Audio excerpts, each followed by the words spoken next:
That's one hell of a intro. I like it. It's dope, right?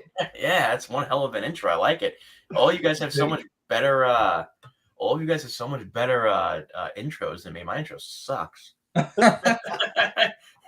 Yeah, that's elbow. not us putting it together. I promise you that. Yeah, that's we had to pay for that. Well, whoever did a very good job. I mean, my outro is my elbow, and my intro I made on Canva. So Yeah. Hey man, shout out to Beards Only. He did an excellent job. So yeah, if you want to go and get something, he'll put it all together. He did an excellent job.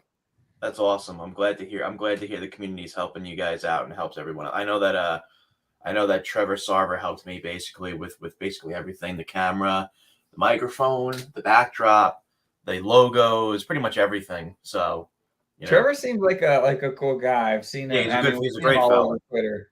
Yeah, Yeah, he's a good guy. He really is. A very nice cool. guy. Very cool.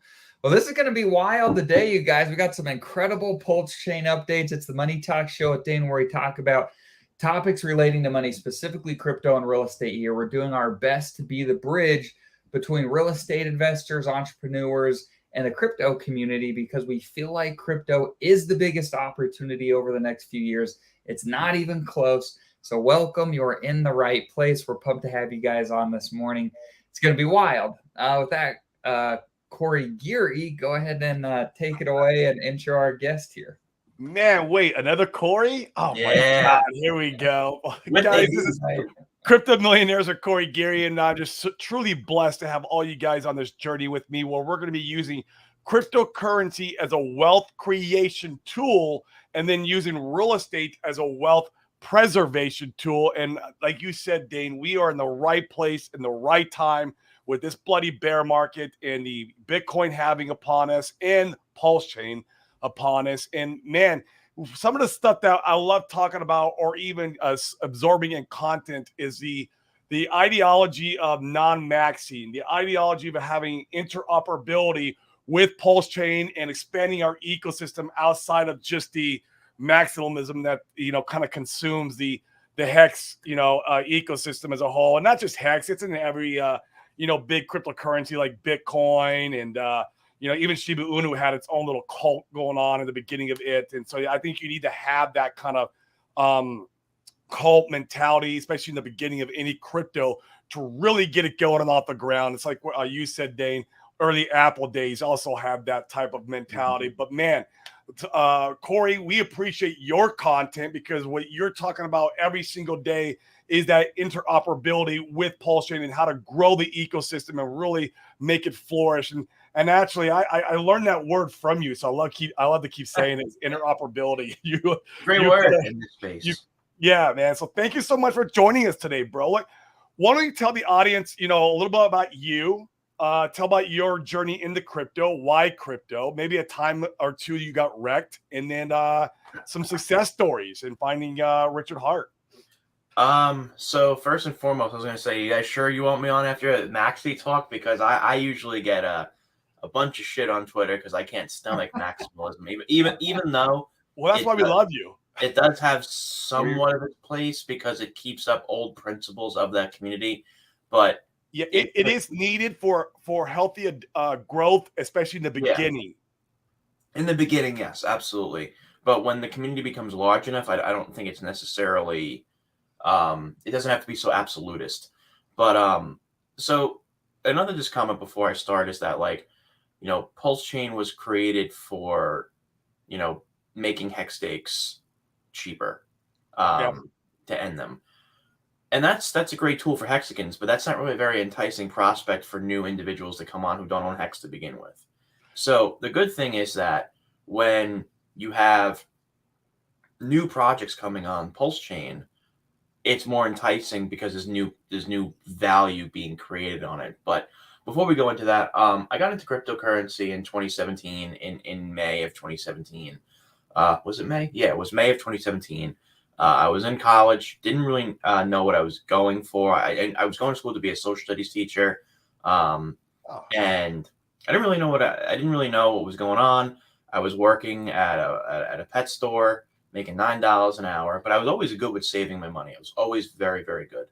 So I was able to, in 2017, able to save up about $9,000 to $10,000 off of a $9.25 an hour job over the course of a year and a half. That's remarkable. You saved how much money? $10,000 from $10,000 from a $9.25 an hour, $9.25 an hour job. I'm very good with money. How did you do that? Very frugal. Were you? I mean, because you live in an expensive market, do you not? I live at home. Okay. Yeah, I live at home, so I'm not going to give myself. No, hey, I respect it, man. He means really frugal, Dane. Yeah, I'm yeah, exactly. So, I had a coworker of mine that was probably the most intelligent person I've ever met, and I've been trying to find him through my networking for cryptocurrency, but I've yet to do it. His name is Daniel, and we would talk everything from Area 51 to government conspiracies to everything. And one day he brought up how he made money investing in something called cryptocurrency and Bitcoin. And I heard about Bitcoin before, and I was like, heard of Bitcoin, never really got into it, never really was interested in it.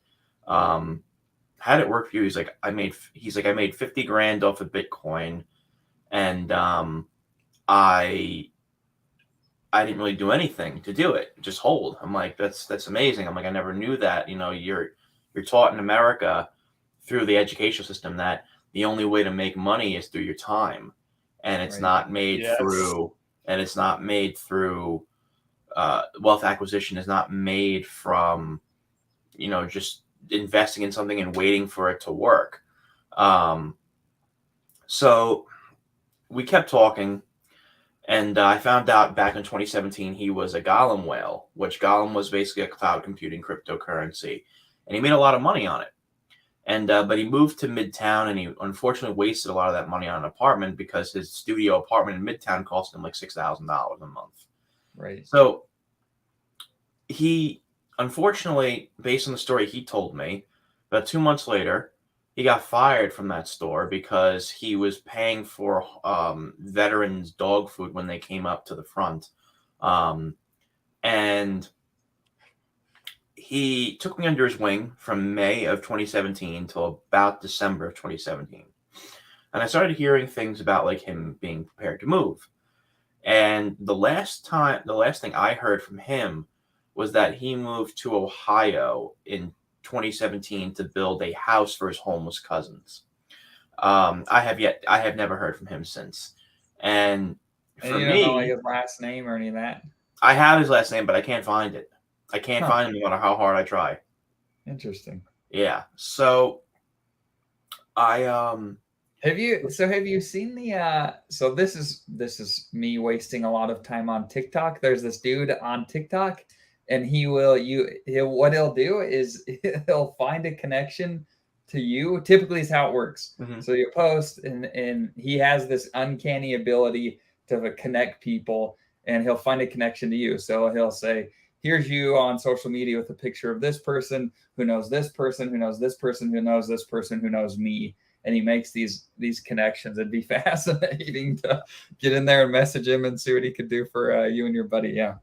No, I never heard of that. He's used the 6 steps of separation. He uses Max Weber's philosophical concept. I like that. But no, weirdly enough, I don't even have TikTok. I just have Twitter. So I whatchamacallit? I was in 2017. I put my entire life savings into cryptocurrency. Nice. Yeah. Boom. And I rode the wave all the way up to low 6 figures at 21. Didn't cash out because this is my fault. I don't blame any YouTubers, but the YouTubers I was watching at the time were telling me the coins that I was in was going to do 100x from where they were, 1,000x from where they were, and I listened to them, and that was my fault. And I watched it go all the way back down, and I went into like a shell shock for a while. And then I had to figure out how I'm going to invest in this market when I had no money. And I'm like, well, what I've noticed is that a lot of these cryptocurrency companies, they suck at writing, and they suck at community they suck at community not they suck at community facilitation. So I found a few old projects that don't exist anymore, small projects, and I was like, you know what? Let me write an article for you guys, maybe in Telegram Administrator. So for 2018, I worked for companies like Charter. I worked for David Gochstein. I worked for Icon for a very long time. I worked for a company called Argo. I work with Syscoin now. So the way I was able to make my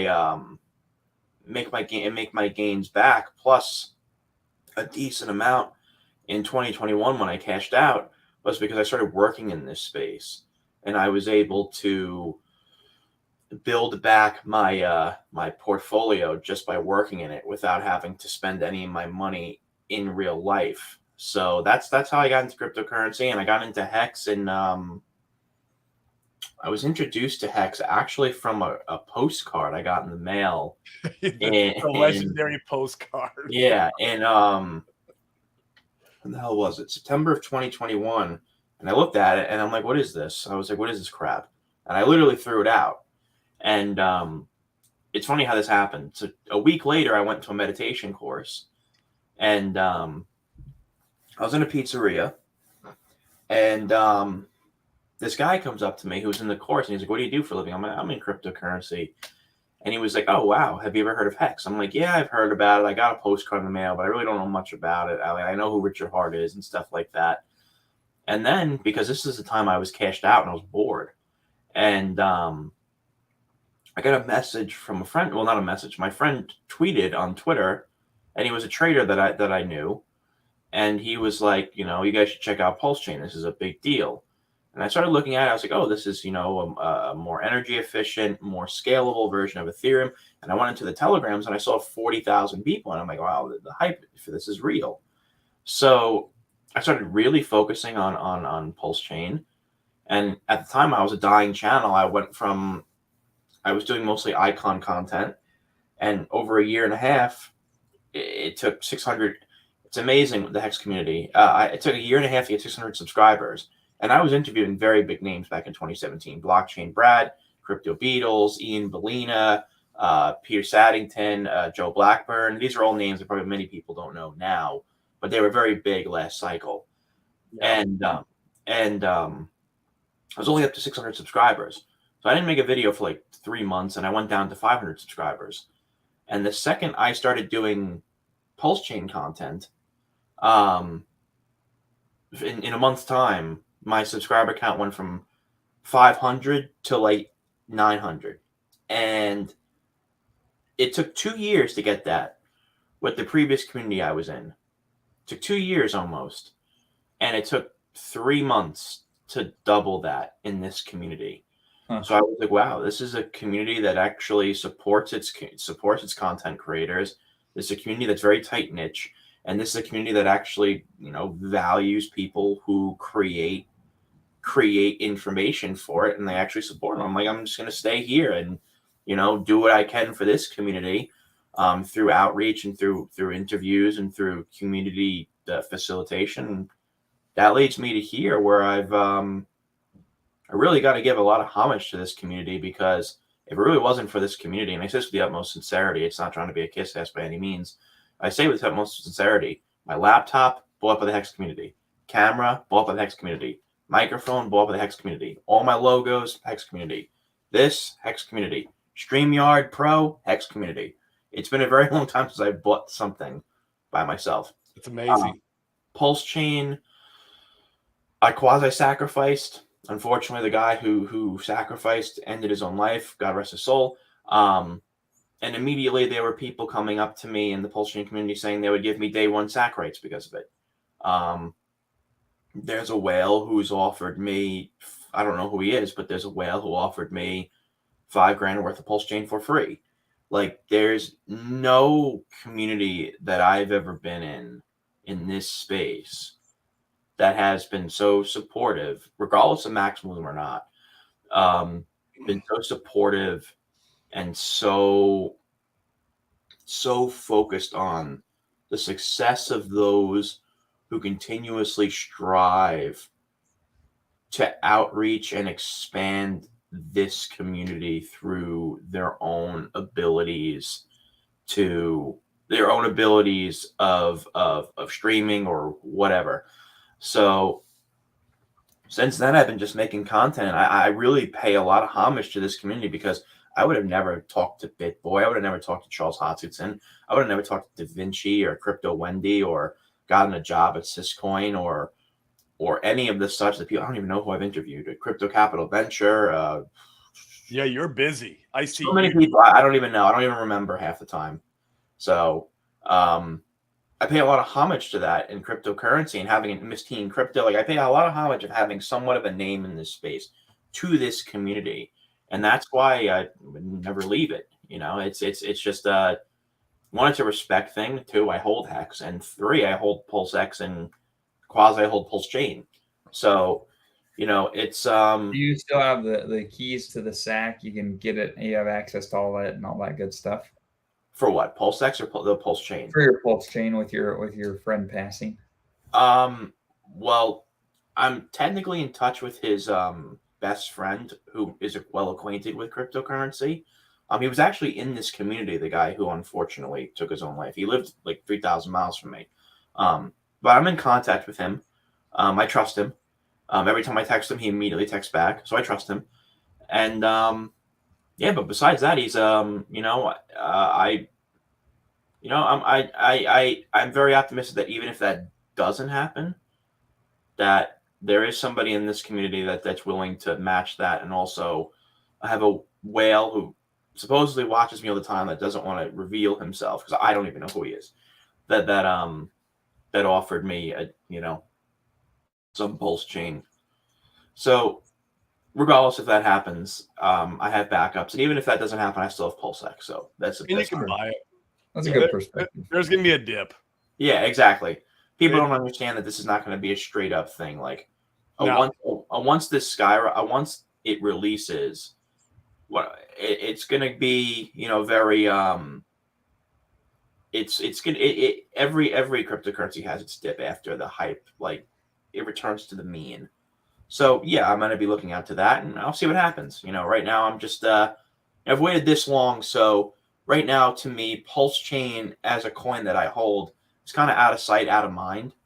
But I have PulseX, I have Hex, so I have other projects outside of the Hex community that I'm very optimistic about. So it's that's my story about how I got into cryptocurrency. Yeah, what a cool journey. I feel like God leaves crumbs along the way, and if you're willing to pick them up and follow them, you end up in pretty unique places. Exactly. Well said. Well said. My little brother says the postcard. I wish I got one of those. Amen. Yeah, I wish the YouTube algorithms would have blessed me with Richard Hart content sooner. Yeah, me too, man. I didn't hear about Richard. Like I knew who Richard Hart was, and I used to weirdly enough check out his Twitter profile every now and then. And I remember his Twitter profile having 20,000 followers, where he was basically unknown in this space. And I wish I knew about Hex in 2019, because in 2020 I was on the computer all the time doing absolutely nothing. And during the COVID dip, I wish I knew, but whatever. Everything is hindsight, So, yeah. but I'm glad I found out about it sooner than later. So yeah, you're here now. Yeah, that's the blessing. Yeah. Talk about what's up, Money Gang here? This is one of my questions for you, and let me just kind of give some Corey. We preach on here to not follow the narratives, and we don't even stake Hex anymore. 5555. We fell for that narrative in the very beginning, and we don't. Yeah, I don't feel like it's a very strategic business plan with your cryptocurrency. That's just what we believe. Mm-hmm. But why not market cycle stake? If we know that 2024 or 25 is going to be the next top or anticipated top, we don't know. Why not stake it for that? Or if you don't want to do that, why not stake it on a monthly rolling basis, rolling stakes, or quarterly rolling stakes, where you could take profits if we were to see a nice green candle on the monthly and you had a monthly rolling stake, you could take profits and be earning that interest as you're moving along. Mm-hmm. Because anticipation, to me, and this is everyone's investment strategy, anticipation isn't absolute.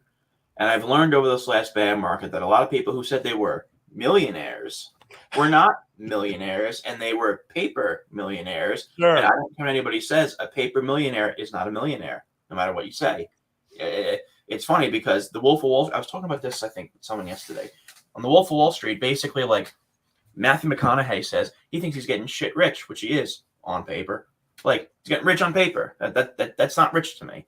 And I learned that in 2017 when I saw my portfolio go up to 6 figures, and I thought I was rich, but then it was like, oh shit, back to reality.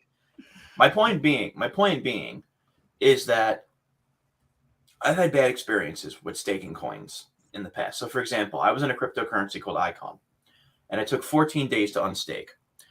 And as a result of that, I could have sold at around $3, but because I had to wait for 14 days, it went down to $1.86. And I sold around $1. Is volatile in that manner. Yeah, I sold around $1.95, and I'm not willing to take that risk again. And especially when this market, you basically cannot time, because I agree with that. We can anticipate the next bull market to end, I don't know, or start in maybe like 6 months to a year, and then it tops somewhere either next year or early 2025. But that doesn't mean that Hex is going to follow that trajectory. That doesn't mean that Hex is going to be the top price. Hex could be a top price 6 months from now. And I don't want to be somebody that watched. I don't want to be what I did in 2017 again. I don't want to buy it at a particular price, watch it go to 50 cents, and then not be able to take profits on it. And there's nothing. I think staking is a very genius idea. I think staking for 35% or whatever it is right now, APY, is fantastic. You're not going to find any CD in the world that does 15 years. Yeah, that's the thing. Like, and I'm not willing to bet on any cryptocurrency right now in 15 years because Bitcoin hasn't even been around for 15 years. Yeah, that's part of my problem too with it. Yeah. So, I'm not willing to take such a radical approach on that, because with the innovation and the consistent growth of this space, I don't know where any cryptocurrency is going to be in 15 years. Agreed. There could be some crazy AI cryptos going on then. Yeah. That's exactly right. Exactly. I don't know where Ethereum's going to be. I don't know where quantum computing is going to be. Right. I don't know. Yeah, I don't know where anything's going to be.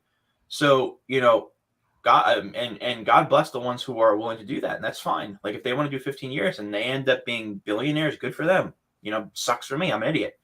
But like now, you just value optionality over everything. I do. I value optionality and I value control, because let's say that the next cycle top is, let's just say, like, again, this is not financial advice. Let's say the next cycle top is around, I don't know, $1.40, and I'm able to take profits on that. But then when the market collapses again, because every cryptocurrency generally goes down 80 to 90% when the market collapses, right? That's a big hit, and I've experienced that firsthand in 2017. And in 2021, I said to myself, I would never fall prey to that again. And I cashed out in 2021, regardless of the ideologues in the chat in the community I was in 2021. That was basically like, you should never sell. And I'm like, oh no, that's bullshit. Yeah. Mm-hmm. Yeah. You enjoy your ideologies. I'm going to actually try my best to garner actual wealth. Yeah, I'm going to enjoy my money. Yeah, exactly. That's kind of the way I look at it. I'm here for the revolution, but I'm also here to garner wealth acquisition. Yeah. And you don't do that by not following a strategy to take profits. And that's just my perspective. But you could do a weekly rolling stake. I have a weekly rolling stake right now that I'm doing. You could, absolutely. You could, but everything can change in a week. That's true. Crypto is in the blink of an eye, pricing changes. Bro, like look at yesterday, for example. Like Bitcoin went from 29,000 down to 27.3, up to 28, then it went up to 29, then it went back down to 28.5. I agree We with found out that that. it was Mt. Gox, United States government selling everything. So it's like you don't really know where everything is going to go. And like again, that's not slighting anybody. Like for example, like I don't even stake my other cryptocurrencies I hold. I hold proof of stake coins that I can stake, but I don't do it. It's not anything against Hex's. It's not anything against Hex's protocol by any means. I have coins that you could stake, but there's a lock period, and I just won't do it. And I know passive income is very intelligent, but after At what the end happened, of the day, you're saying anything in your portfolio you hold that has a lockup period, you're just not interested. nope, not at all, not at all, not even a little. And it's it after what happened with Icon with me, it's I find it very difficult for me to do something like that again. Maybe one day, but as of right now, I'm very, very prudent in a lot of ways. Maybe when I'm able to have enough money in real life where I'm able to make like a year or two stakes, yeah, that's awesome. That would be great. Like I would do that. But right now, I'm focused on monetary acquisition in the real world, and then like, okay, maybe I'll stake in the future. Sure. I think that's a fair perspective. We got multiple people in the chat. There's so many ways you can strategize around Hex and any cryptocurrency. Money Game talks about perpetual, Sloth talks about punting, and Red Squirrel about punting some out. Yep. 5555. And it's cool. I think that's kind of the beauty around cryptocurrency or business building is you can build out a strategy and you can operate however you feel the best about. I love that about crypto. It's a very diverse. There's very diverse abilities to stake, and not even just stake, but garner passive income, and you're going to see that also in Pulsechain once Pulsechain releases, with liquidity providing, with being a validator. You have Hex staking on Ethereum. You'll have Hex staking on Pulsechain. So there'll be multiple ways to garner passive income. And I think that's a very, very crucial prospect for any layer one ecosystem. When you can garner people to come in on the basis of passive income, it's a very enticing wealth prospect. So are you going to participate in any of the stuff that's much like that you could get in and out of, like the single-sided staking pools for Pulsex? I may. I've been thinking about it. I may.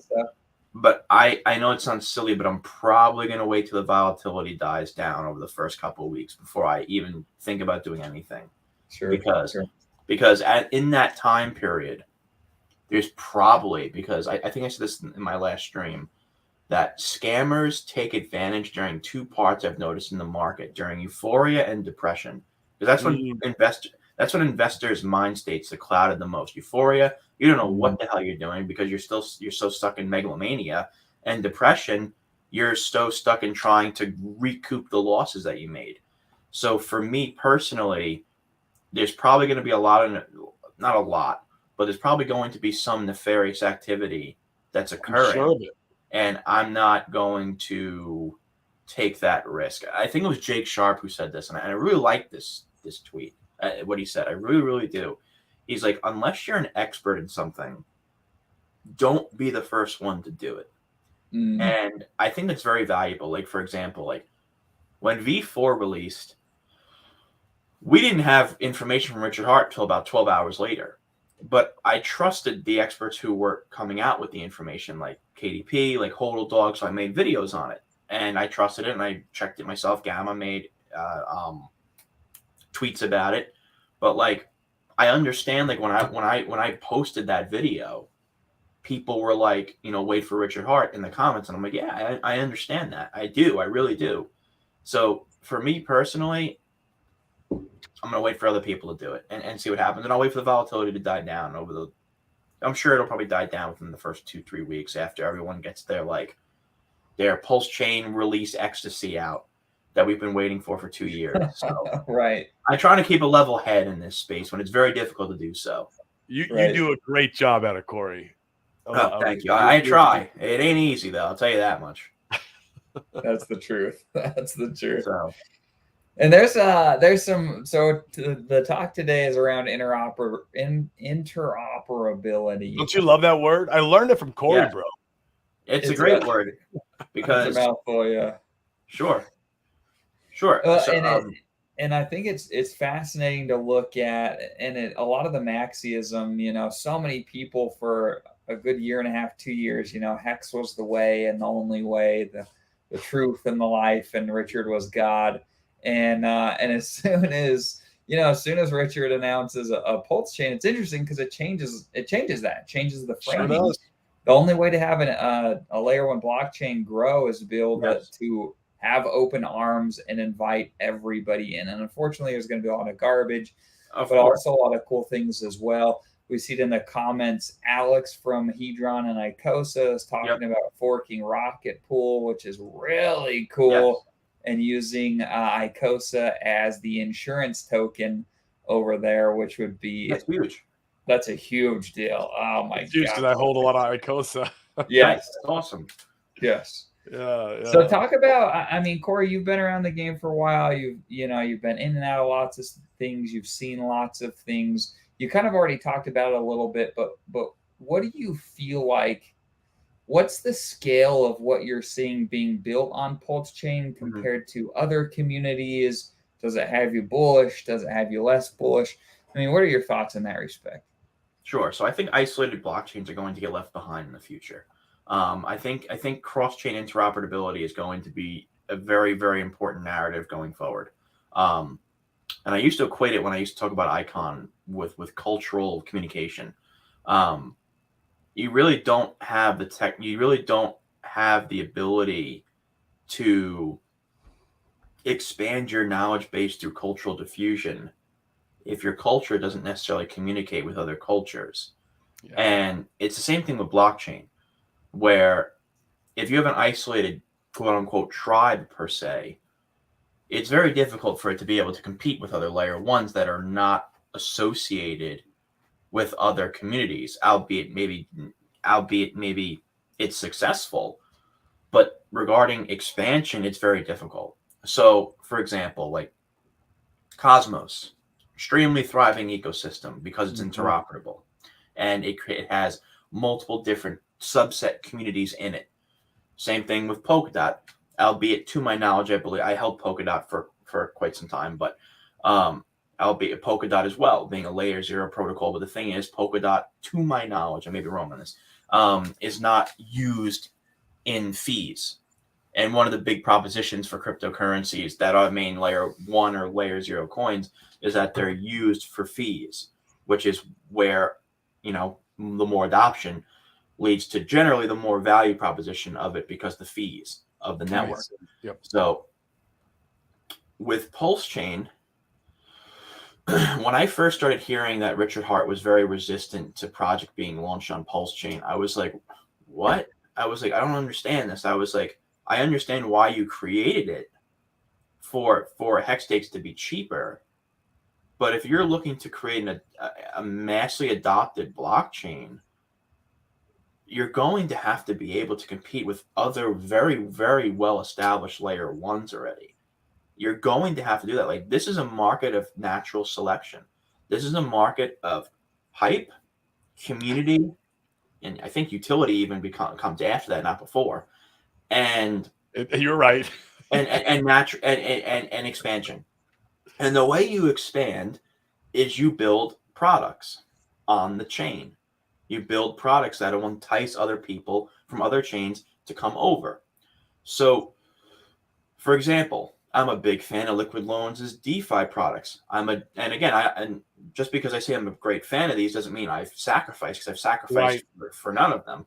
But Power City, I'm a major, major fan of Power City because of the multi-chain that they are creating, the multi-chain partnership they created. Yep. That is by far, in my opinion, And after you finish this this idea, yeah, talk a little bit about. There's questions about Power City X's, what some of your expectations are. So yeah, go ahead and finish your thought. Sure. So Power City, what they're doing with interoperability with their multi-chain partnership, in my personal opinion, and also creating the Portal X bridge, it's great by far, in my personal opinion. And again, I'm not endorsed by them by any means, and this is not because I find KDP attractive.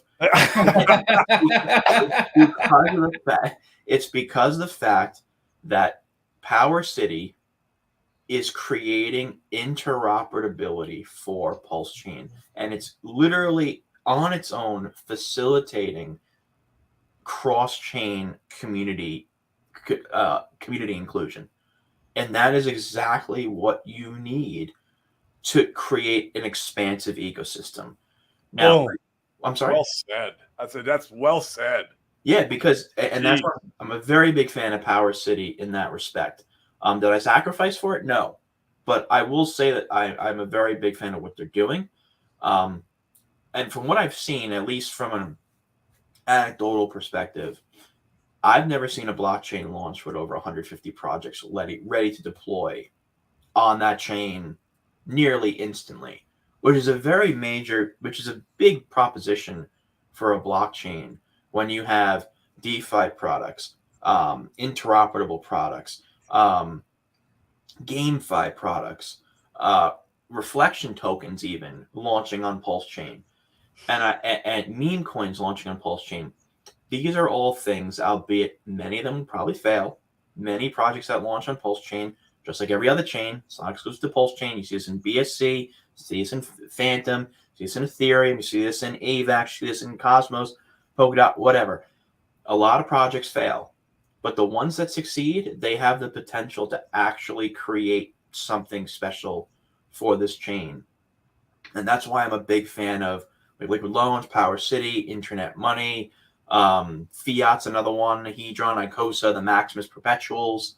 I think all these create a very, very robust ecosystem that without them, I don't know how successful Pulsechain was going to be without these products, because the hype cycle for Pulsechain outside of this community, and I'm just being a realist here, is nowhere near what it used to be in October of 2021.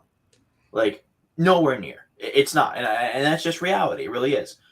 However, the way you recoup that hype plus create longevity of that hype, where it's not just 2 months of euphoria, is you create an ecosystem that actually has a long-lasting reason to exist. So, personally, what they're doing, what these projects are doing, like I would say, like we got Liquid Loans, Power City, Internet Money, Fiat, Hedron, Maximus. There are so many others. Another one. Yeah, exactly. I think a lot of I think that's a very big deal. I think launching and deploying projects like this is a very big deal moving forward when Pulsechain launches. And the fact that these projects haven't just said, screw you, we've waited for 2 years, we'll just deploy on BSC or something like that and say, screw Pulsechain, it says a lot. It says a lot. It really does. Because they could have, these many projects, not just those 5 that I conveyed, but many projects could have just said, we'll just launch another layer 1. So what? There's other layer 1s out there with cheap fees. We'll just do that. What does it matter? And they didn't. And that takes a lot of patience, and it takes a lot of passion. So, and I'm glad that you point that out. And I'm wondering if you can confirm or deny this. I purposefully, I don't want to stray too far from the tree. I want to, Richard Hart is the giving tree in crypto, in my opinion. And so I don't want to stray too far. And so I don't spend a lot of time, in other communities. We poke around, we look at stuff because we want to have a good feel for things. I don't spend a lot of time elsewhere. I'm trying to remember whose video I was watching. It might have been your friend Sami's video. He's a good fella. I like him. He's great. Yeah, great content. Yeah, he's a good guy. He's the reason he's growing so fast. Yeah. Mm-hmm. And I think it was him. If it was somebody else, forgive me if you're watching this and this was your video. But somebody was talking about the stickiness of Pulsechain because you have the Hex ecosystem. That was him. To your credit, they're all, most of these projects, they're sticking around, even though there's a 2-year wait. There's so much stickiness there. And what's the word? Well, we'll stick with stickiness. There's so much of that people are just going to hang around. They're not running off. Yep. What are your thoughts in that respect in regards to, to growth, to appreciation, things of that nature? Have you seen things like this elsewhere, or is this truly unique to Pulsechain? I'm when you say like unique, like regarding what? I'm sorry. Is the stickiness of an L1 like Pulsechain, is the stickiness that we're seeing early on, is that unique to Pulsechain, or is with all the projects being built and then waiting for 2 years and this whole this kind of story that's unfolding with it? Have you seen this before with other L1s in your experience in crypto? So I've seen this strong popularity and staying in chains with specific projects, like for example, like Phantom. Like Phantom has a lot of DeFi products that's exclusive to Phantom. I think Equalizer is one of them. WeGo Swap's another one. Spooky Swap. Yeah, I've used it. Yeah, so Phantom has that as well. I believe it really is dependent on the community. Like for example, for another example is Cardano, and Cardano has been very, very patient with their rollouts. But you see a very vibrant community, and a community that's willing to wait. And it's probably because one, they appreciate the technology, but two, that they've also made a lot of money from last run with Cardano. Is it unique? I wouldn't say it's unique, but would I say that it's rare? I would. I would say that it's rare because it's very far and few between where projects that could deploy on other chains with ease at any time, they decide to wait on one layer one. That is very, very rare. Is it exclusionary to Pulsechain? I don't think so. But the fact that over 100 projects are waiting to deploy on Pulsechain is a very big deal. Because again, they could have just deployed on any other layer one that they wanted to, that already is established and has liquidity and has communities, and they could have marketed to them, but they're not. They're marketing to Pulsechain, and that stickiness you're talking about is very, very, very it's what makes projects thrive long term in the end. There's a reason why cryptocurrencies that may not have the best technology, they tend to succeed because they have a strong community and strong marketing. I mean, that's Bitcoin right there. You just explained Bitcoin. My point, exactly. So, and this, Vitalik said it, and I actually am paraphrasing him right now. 2019, I think it was, he said, you can have the best technology and no marketing and you'll fail. You can have mediocre technology and fantastic marketing and you'll bet your ass you'll succeed.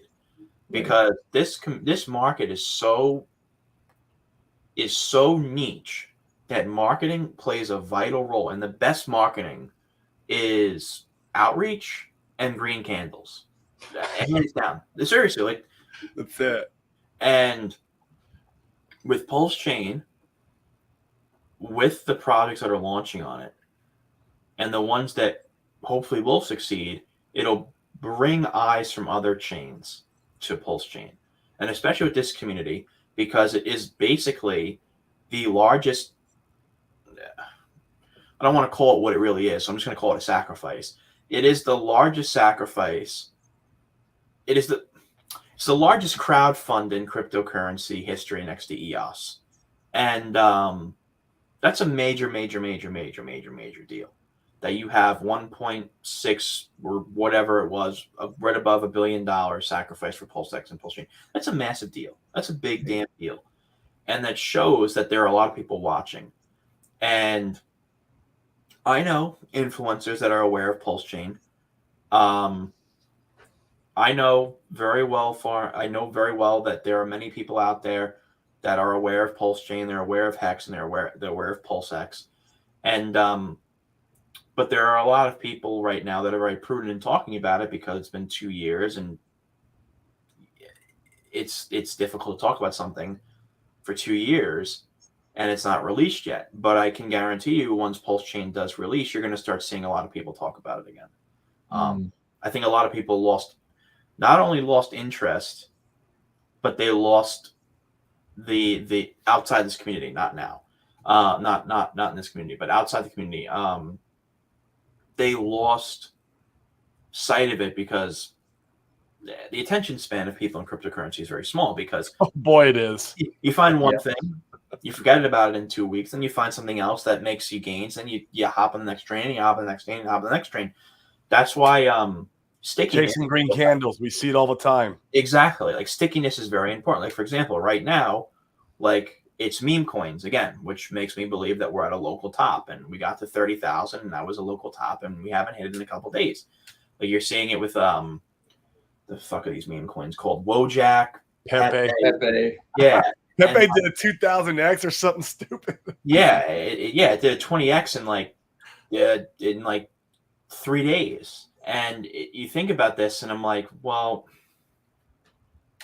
it probably is a local top, because in 2021 the same thing happened. You know, meme coins went crazy, and there was a local top, and then it was the top of the market. So, but I do think meme coins have value, and that's why when they launch on Pulsechain, I think that's a big deal. So they have their purpose. Yeah, I think Pulsechain's circumstance is very, very rare. It's very rare where you'll find a community that's willing to stick around for 2 years, and you have over 100 projects launching on it. That's very rare. You don't find that very often. Yeah, it's exciting. What are your? I think it's something like a Liquid Loans and a Power City. If you look at the liquidity charts, there's some of the worst charts in crypto, and it's hard to extrapolate out. In my opinion, it's hard to extrapolate out what those projects may do as far as X's are concerned. Due to that, they're just it's hard to say because liquidity hasn't been around that long, and they launched very near the top of the last market. Uh-oh, we lost him. Oh no. Go ahead and answer his question though. Well, sure. You want me to wait for his question? Because I'm not sure what he was going to ask. Like regarding. I think he was asking, what is your thoughts of the performance of Power City? You know, the Earn protocol, or would it be Liquid Loans and the loan token? Because the liquidity, token has been just pretty much hemorrhaging this whole market. So. See, so I never thought. See, when we look at Liquid Loans, I never thought of it as more along the lines of like. I found Liquid Loans to be very, very very valuable because it creates a DeFi suite for for Pulsechain. I really don't think about the X's of Pulsechain or Power City because I'm not personally invested in them. However, to my knowledge, I believe Liquid Loans, if I'm not mistaken, has had the largest sacrifice outs in the Pulsechain ecosystem, if I'm not mistaken. I think that's right. Yeah, and that's an important proposition to make. Is that indicative of future results? No, but when you have, and I believe the number was around 40 or 50 million, and that's a big deal. That's a big deal for a sacrifice. So it shows that people have a lot of trust in it. Regarding liquidity or whatever it's called, I don't know much about it, to be honest with you, to make any presumptions. But if people use it, there's value in it. I don't know the X's. Same thing with Power City. Power City's creating NFT marketplaces. They're creating interoperability. They're creating like this boxable thing with small homes. They have multi-chain partnerships. Like these are big things happening. Can I make a presumption on if it's going to 50x or 10x? No. But I have a lot of hope for those two projects specifically because of one, the amount that was sacrificed, and two, what they bring to the table regarding DeFi products and regarding the stable coins, regarding NFTs, regarding interoperability, especially interoperability. Yeah. I'm very big on that. So yeah, I mean, I can't really, I'm not one of those. This is the problem with Twitter, is that I see a lot of Hex and Pulsechain influencers telling people that these coins are going to 10,000x. Oh, it's just math, Corey. Only $8,000. That's going to be honestly- $8,000 by 2025. It's just math. Yeah, and I honestly think that and these are some of the biggest names in our community, and I think it's fucking stupid. Oh, dude, and I think that making those types of predictions are going to bite them in the ass. And I'm not going to be one of those people that says something's going to 10,000x. I've gotten shit because I said that I'm going to take profits.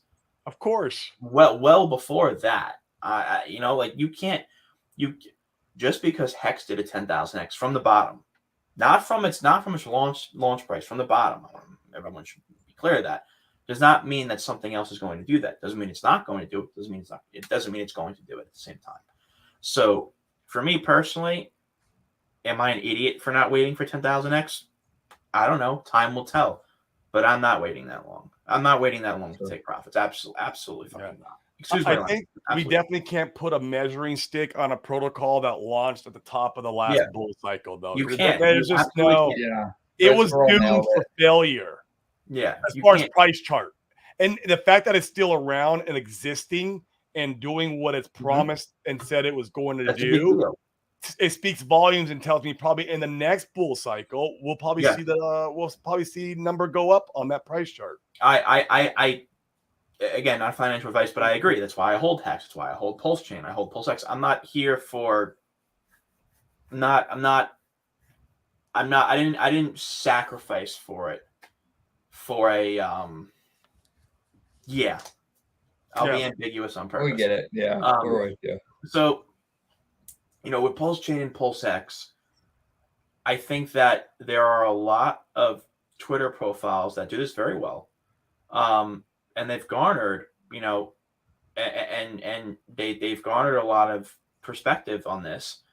But I think that if it doesn't happen, they're going to be in for a very rude awakening because people don't take financial responsibility for themselves, and they will look to other people to scapegoat. For example, myself, when I was younger and I got into cryptocurrency, there was a guy called Superman, which I'm sure you guys know of. So Superman I was into cryptocurrency specifically called Ethos, which was Bitcoins at one time, which turned into Voyager.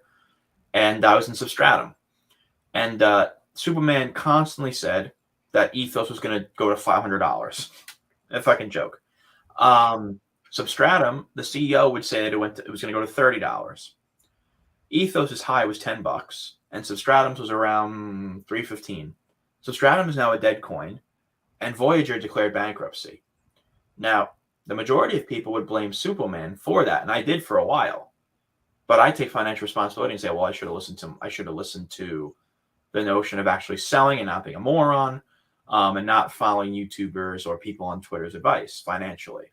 So that's why, I say to everyone, you got to have your own financial plan. You can't trust people who hype something up, because when I say hype something up, I mean specifically focus on price predictions. Sure. Because nobody has a clue. I don't care if you're the best TA analyst on the planet. Right. You don't know what the top is going to be for a project. You don't. And especially in this infantile space, you just don't.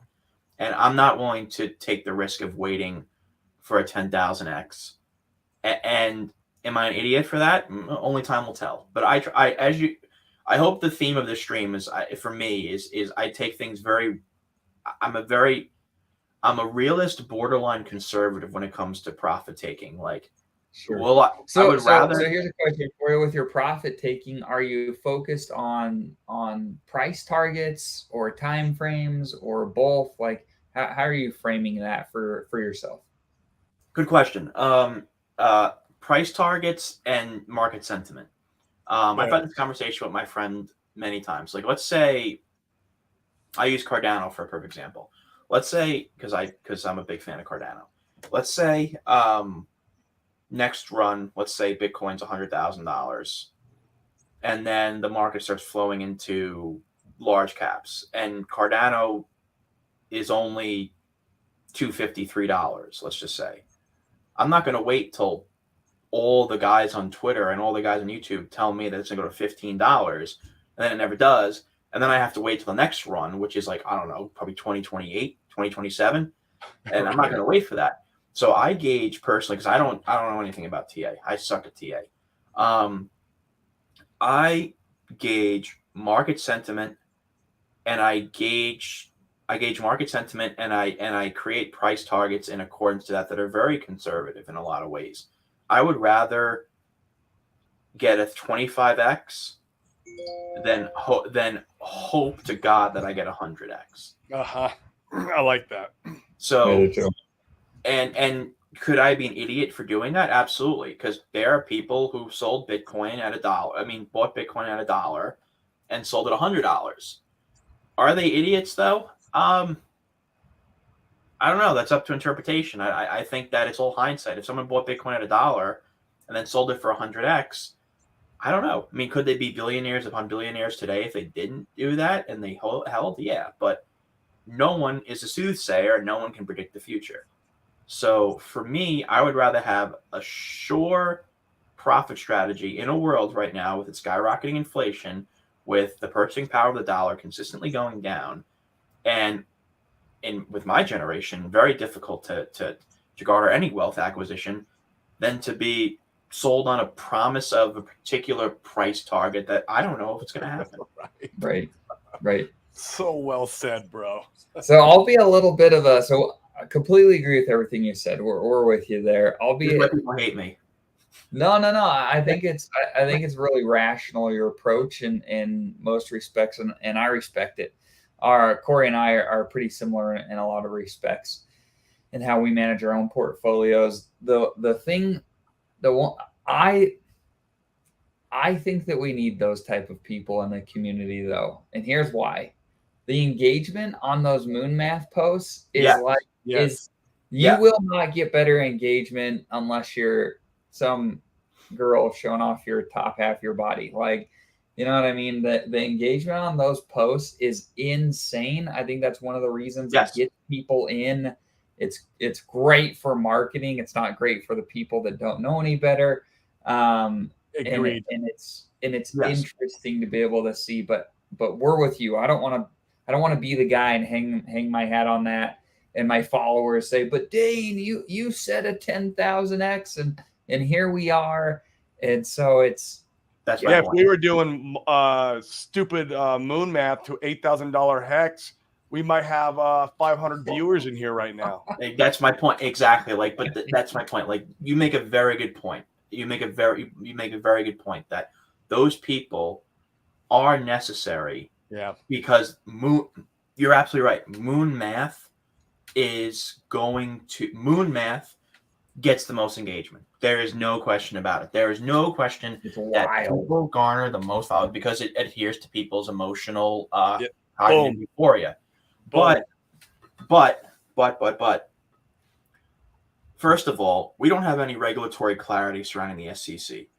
And if you're making price predictions left and right on a social media public platform, and you're not a financial advisor, and you don't have any credentials surrounding that, besides that you're either a YouTuber or influencer, and the compliance structure comes in that you can't be making price predictions consistently, they're going to laugh at you, and they're going to slap a fine on you, or they're going to do something that's going to be annoying.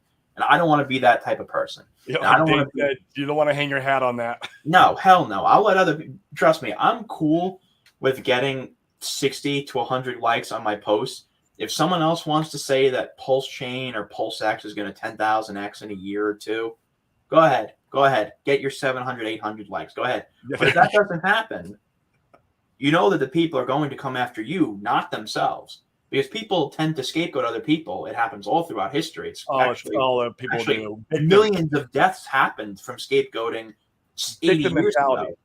So my point being is that, like, people don't take responsibility for their financial decisions in this market. They always try to find someone else to blame. And I'm not going to be that person. I'm not going to be that person that says that, oops, sorry, guys. I told you guys Pulsechain was going to be $1 in a year.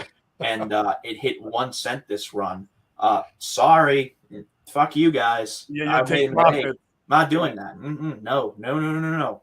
I focus on journalism because I know that from my experience, the people who have done that, the YouTubers that I used to watch in the past, they lost viability, they lost credibility, and they lost virality because they don't have the legitimacy they used to have because they were garnering like price predictions. Like, for example, Capo. You guys know who Capo is? No, I'm not familiar. Okay, so Crypto Capo. Crypto Capo is one of the most well-known traders on Twitter. And he was calling for $250,000 Bitcoin in 2021. Never happened.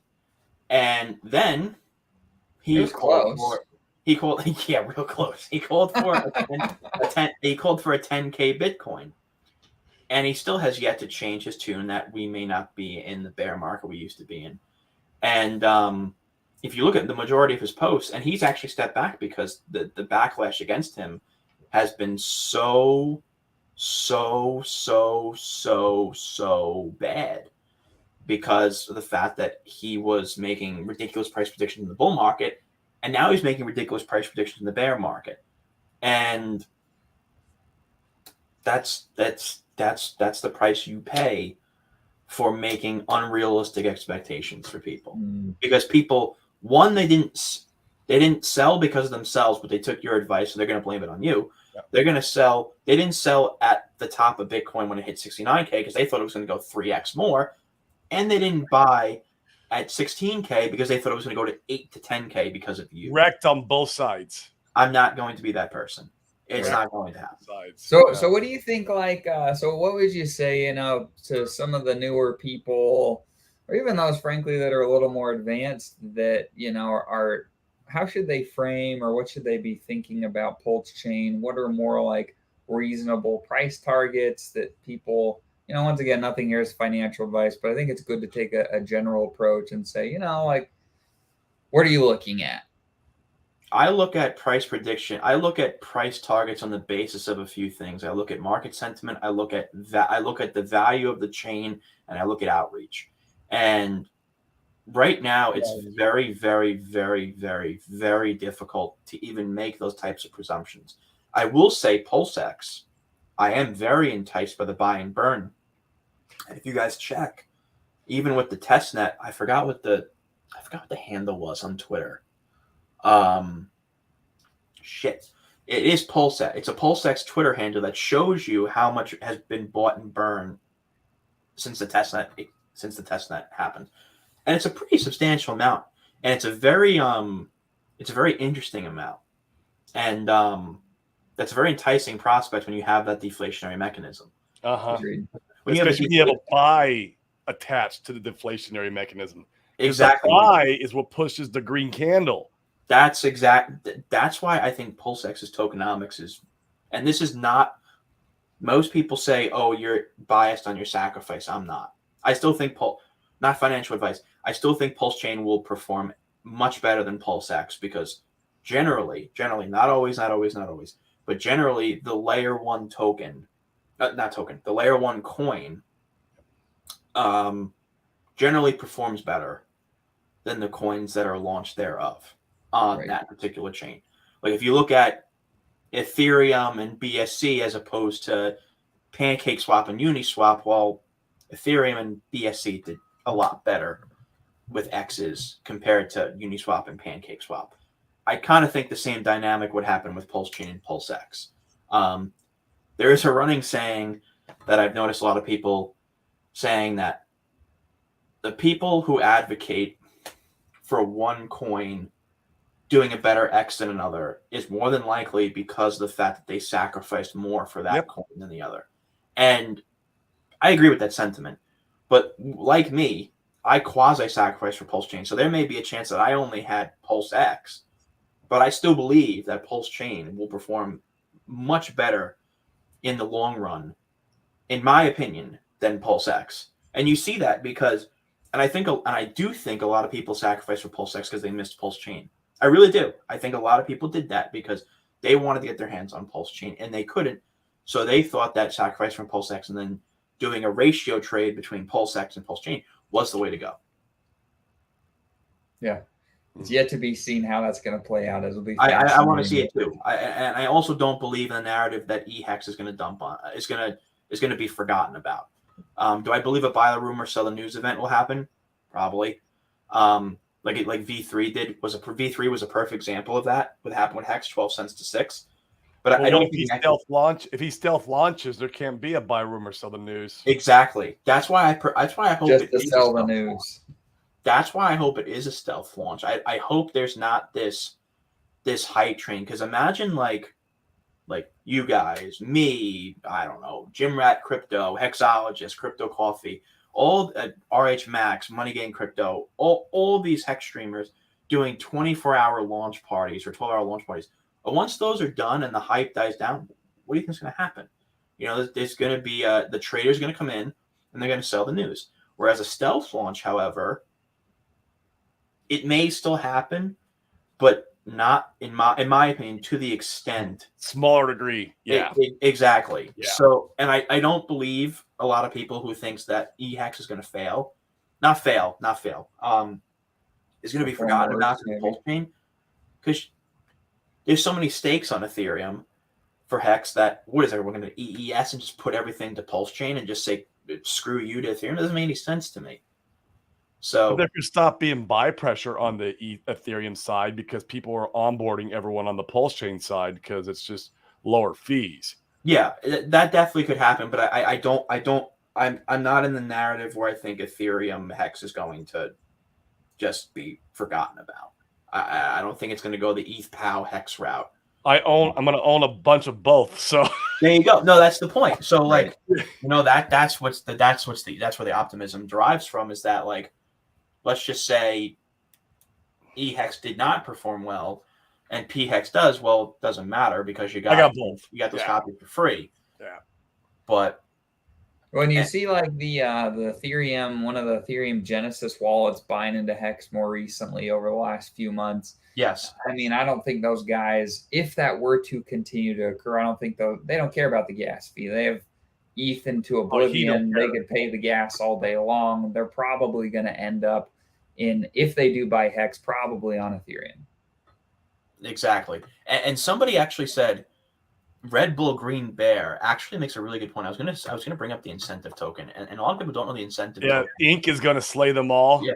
So like Khaleesi actually brought this up. Khaleesi Hodls, very, very, very great girl, very, very kind girl, very sweet girl.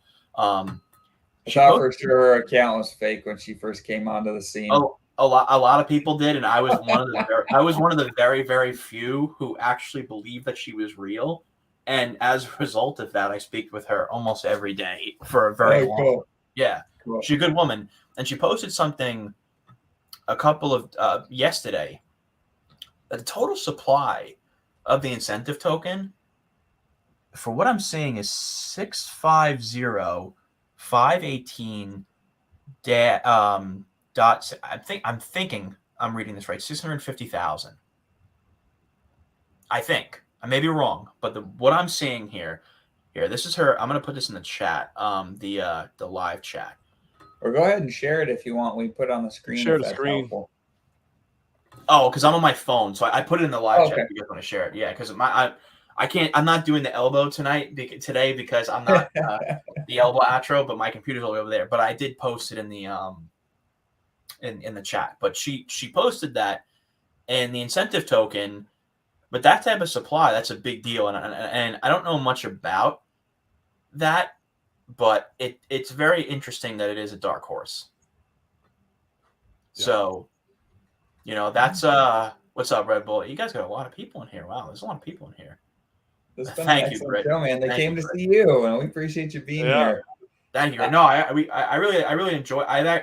Generally when I go on other streams, it's mostly like price prediction stuff like that, and I can't stand that. But this, I'm genuinely enjoying this. That's why I haven't shut my mouth. So, show us those pointy elbows. So yeah, I'm not the one turning off the stream. But yeah, no, this is I agree with the incentive notion. I do agree that that the incentive token will play a vital role. I'll be going after it a little bit. I'm going to be providing me and Dane will be using a small portion of our bag to provide liquidity. Yep. get some incentive token right out of the gate, and then provide liquidity with that. And I think it could have some extremely bullish tokenomics going into the bull market. Yes, yeah. I think that, and one of the things is this, like you guys made a very good point about this earlier about maximalism. It's kind of a contradiction here, because with all the PRC20s, and I guarantee you a lot of people are going to speculate on the well-known PRC20s that are Ethereum based, guarantee it 100%. And are you guys going to, not you, but are we going to say piss off to all the people that are maybe interested on Chainlink on Pulsechain? Are they going to be interested on if people are interested on, let's say, sheep? Yeah, like all of these different coins. Are we going to say screw you to them simply because maybe they're coming over Pulsechain just for their own token and they don't want to hold Hex or Pulsechain? Right. No, that gives it more value. No. Like, that's why it's like the second Pulsechain, and I wish people understood this, is that the second Pulsechain was announced, there had to be a transition of perspective for new community members, because it wasn't just Hex anymore.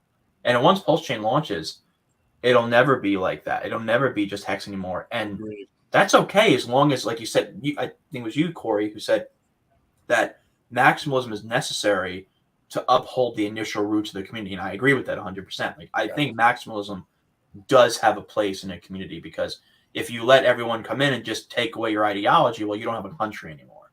If everyone from France went into Germany and turned Germany into New France, well, Germany's no longer a country. So it's the same thing in cryptocurrency. You want to keep that ideology alive, and that's where maximalism plays its place. But that's why I like somebody like RH Max, for example. RH Max is one of my favorite people in this community, and the reason why, great content. His content's fantastic.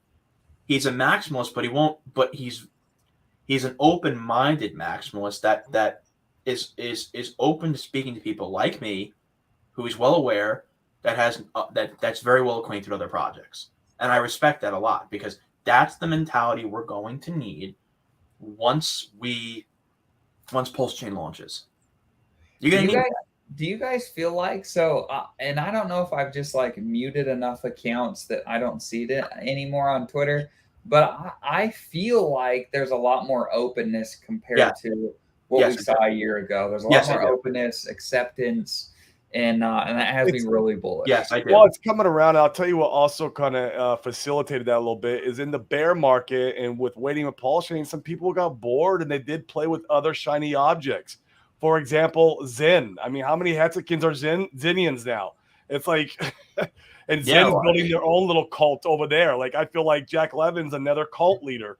I mean, you can say the exact same thing about the Zenians as the Hexakins, because we're kind of going back and forth now. And I feel like we are breaking down the bridges a little bit from that. Oh, we lost him again. Jeez. Where'd he go? He's playing hide and seek with us, but that's okay. He is. But I feel like that is a reason why. Is partially, like you said, Corey, the Pulsechain, just having Pulsechain being integrated into our community is going to have to open us up. But then the bear market, I feel like a lot of us got bored and played with other shiny objects and opened up our mindsets a little bit. I mean, you saw Pulse Orca. He went hardcore into the Chia community. Yeah. And you saw a lot of other Hexakins get into the Zen community. And you saw, other communities break off, like Pulse Bitcoin and all this other. Yeah. It's just, it was healthy, though. Thank you. I'm glad you said that, because I absolutely agree. It is healthy, because those people who have those people who have connections to those communities now can be a bridge back and forth. 100%. Like, for example, like I'm very close with Gene Hoffman and Bram Cohen, who are the founders of Chia, and Bram Cohen created BitTorrent. Yeah. So, that's a major deal. And Hex, Pulse Orca's, perspectives on Hex and Pulsechain can also veer into Chia and vice versa. Like, this is cultural diffusion. And this is what happens when you launch a layer one. You're going to have expectations of different, you'll have expectations of different perspectives come in the community, and that's not a bad thing. And meme coins. It's funny how it sounds. They have their place because they're generally fun. They're generally non-intimidating as opposed to other cryptocurrencies, and they're basically the embodiment of what internet culture is. So Yep. I don't see a reason why they can't exist on Pulsechain, because every successful layer one does have their portion. Oh, we need them. We need people to that brings adoption. We can't expect everyone to understand the mechanics of Icosa and Hedron. Exactly. Although I love it. Don't get me wrong. That's one of my most favorite cryptos is because of the game theory and mechanics behind it. But man, you can expect retail to understand that. No, absolutely fucking not. That's my point. Where like the most, I think it's, I forgot who said it. I think it was Einstein that said it. He was like, if you can't explain something to a 4-year-old, you don't understand it yourself. Oh, beautiful. You know, like meme coins, I can understand and say, it's usually a coin that really doesn't have an inherent value, but it's very well acquainted with internet culture. Memes are huge in the internet culture world, and people buy things on the basis of speculation, and people speculate a lot on memes. Perfect example. And you have examples to back that. You have Doge, you have Shiba, you have Doge Elon Mars, you have Pepe, you have, and you know, you have all these, Great. and now that you have Elon, you know, trolling Doge, and I would say quasi, I don't want to say backing it, but quasi supporting it. Yeah. It's a big deal. It is. It is. Yeah. Do you, Corey? Do you have any feelings on e-fiat? I actually, it's funny you say that. I actually have a stream with the guys from Fiat. Buck and Dylan. Yeah, in sometime in early May. I think it's the first week of May. Cool. I think it's very interesting to be able to excuse me, to be able to that's the one that you're able to leverage trade and like short hex if you wanted to. It's a fork of Aave, correct? Fork of Aave. Yes. Yep. Okay. Yes. I think it's a big deal for traders. Now, people are going to leverage trade. People are going to trade. People are going to do exactly what's risky because they are either degenerates or they're good at it. And I think that plays an inherent value in the Hex and Pulsechain ecosystem. Yep. And I think it's very indicative because I think a lot of people in the Pulsechain community are very supportive of it. So I think Fiat's another project that I think is very important for Pulsechain because it brings one of the reasons why I think Binance is so successful as a chain is because it's labeled the degen chain, because you have a lot of people over there that are gigantic. They're like speculators on steroids, and like you need that on Pulsechain. And if you're able to do that with Fiat, I think that's a big deal. Now, price prediction wise, I don't know. I really don't. But 10,000 utility, I think it's a big deal for Pulsechain and Hex, because I know a lot of people, and this is where the good thing about hatred comes in. Some people will try to short Hex to zero because they just despise it. Not even because they think they're going to make money, just because they despise it and they want to see it shorted. So I think it has its value as well. I think Fiat's another good project, and I will be having them on in.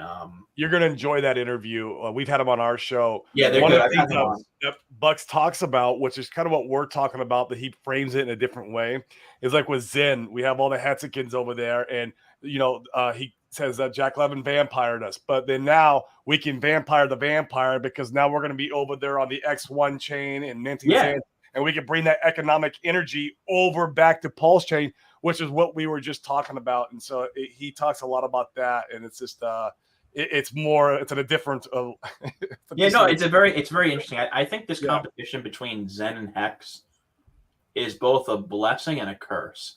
It's a blessing because I do believe that because of the competition and the fact that many Hexagons became Zenians, I do believe, and many people probably disagree with me on this, but I believe that it expedited the development of Pulsechain. Oh, it could have. Oh, absolutely. Especially with X1 chain line. I do. I believe wholeheartedly it did.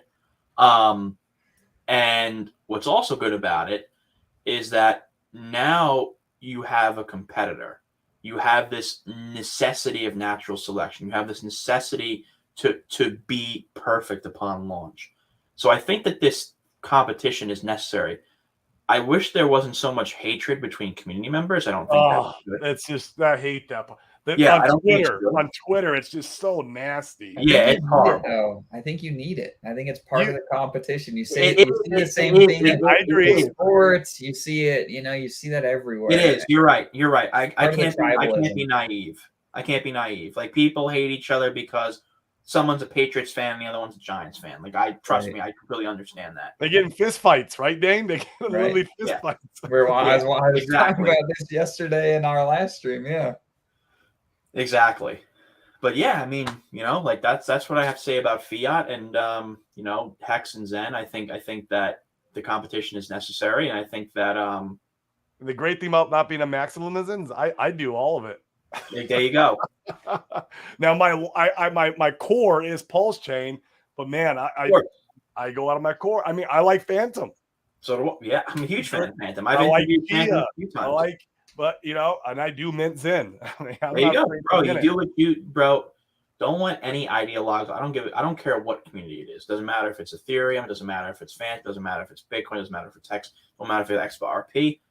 Bro, do what you think is going to make you fucking money. Yeah, I love it. I am not here to be an ideologue. That's not my goal here. My goal is to be a journalist. My goal is to learn about different projects. My goal is to serve the Hex and Pulsechain community, because the Hex and Pulsechain community is very, very important to me and has done so much for me. And I find value in support, and I find value, and I hold Hex and hold PulseX, and I quasi hold Pulsechain. And I have a deep, deep admiration and respect for this community because they gave me a sense of purpose, and they gave me, purpose that no other community in cryptocurrency in the 6 years I've been in it, and any of them have. And I say with the utmost sincerity. And it's very important to be able to navigate cryptocurrency as well, because that's not easy to do. No. So it's not easy to do. But it's sure so much fun. Oh, hell yeah, it is fun. But I will say that regarding this shit, I lost my train of thought. This is what happens when you get 4 hours of sleep. I lost my train of thought. Really did. I'm glad there's 50 people in here. You guys got to subscribe to Corey Geary's channel. You guys got to chat Corey and Money Talk. You guys got to subscribe to this channel. 1.7K. I like it. Keep subscribing, guys. Make sure to keep doing it. Yeah. No, we appreciate everybody tuning in today. Tomorrow is going to be fun. Fridays we do our open mic show where you guys can come in, join the show. If you're ever bored, Corey, come on Fridays too. Open mic. We'll have like 6-7 people on here, and we're just shooting good stuff about anything, right? Usually crypto, but some people want to talk about real estate a little bit. We'll talk about real estate, and we'll talk about we're moving to Puerto Rico. We talk about that. And congratulations. Yeah. Good for you guys. You don't have to pay 30% taxes. Good for you. Man, I don't feel like, we took all the risk of, of this thing called crypto that could always go to zero at any given time. Oh, yeah. And if I make 1,000x and I got to give you 30% because, it's horrible. And I wouldn't be so bitter about it if I knew that money was being used for something, positive. That you agreed with? Yeah, exactly. That, I don't mind paying for something that gives me the opportunity to have, wealth opportunities, right? And but when you use that money for the most the idiotic, just stupid shit that you could possibly think of. There are so many things that come to my head. Yeah, I don't even want to that's a whole nother stream. We could do a whole nother stream on that. And it makes me furious. And it's like, man, okay, well, cool. You're going to give me this little scapegoat where I can go and legally say, hey, screw you guys. Well, I'm gonna capitalize on that. Well, a lot of Hexicans moved to Puerto Rico. I know a lot of Hexicans that moved to Puerto Rico because of that one reason only. So yeah, I'm sure Puerto Rico is very nice. So it's beautiful. We've already been there once. We're going back in the end of May. Nice. Oh, by the way, are you going to the Hex conference in May? Where is it? Miami. It's Matty Allen. No, I will be at the Hex conference in August, the Pulse conference in August. That is in Brooklyn in August. The tour. Yeah, I'll be there August 12th in Brooklyn to meet up with everyone there and speak at the hopefully be able to speak at the conference because I'm so good at public speaking. But I'll be there August 12th. If you guys end up there, I'll be there. I'm glad he made the conference in Miami because Las Vegas sucked. Yeah. Not I say sucked. I mean not the conference. The city, in my opinion, I did not like. Right. Are you guys from the West Coast? Yeah, I live in Phoenix. Nice. Good stuff. Hot as hell, but good for you guys. Yeah, man, it gets brutal out here sometimes. I mean, it's beautiful right now. I mean, I'm driving with my top down every single day. It's great. Yeah. Nice. I see someone saying see you in NY. Yeah, you guys will see me and I'll be there August 12th. I think that's the day. So cool. I would check with KSB TV on that. So cool. Well, Corey, how do people find you? Shout out your stuff. We want to make sure they come and feel your stuff to the heavens, bro. Yeah. You have some of the greatest content in the community, in my opinion. Interviewed the biggest names. Yeah. Thank you. Yeah, I appreciate that. I think I'm supposed to have Charles Hoskinson on again sometime soon. I know I have Big Boy coming on, and I think in June again. Killer. Can you please tell him to not call Hex a meme coin at least? At least just not call it. I get it why he does it, why he calls it that, but like, man, come on, bro. Give us a little bit more in that, Bit Boy. I commend the man for being able to, because I know it probably pisses off a lot of his audience talking about Hex. So I gotta give him that credit. I guess it's baby steps, right? He's inching his way in. I get it. Yeah, no, I've met him in person. I know he's a really, really, like, what Ben has done for me is second to none. Like, Ben has done so much for me, and I owe him my life in this space. That's cool. So Twitter, you can find me at Corey Costa 123. I know, real original. And on YouTube, you can find me on Corey Costa's Crypto Coins. I've commented a little bit in the chat, and that's about it. That's I don't have anything else. I just have Twitter and YouTube. Cool. So make sure you guys come in and tune into Corey. Once again, I don't know anybody in our community that's interviewing the big names that he's getting. I think it's remarkable for onboarding, for cross-pollination, and stuff like this pumps all of our bags. So make sure you go over there, support him, like his stuff, give him more followers. All this stuff pumps all of our bags.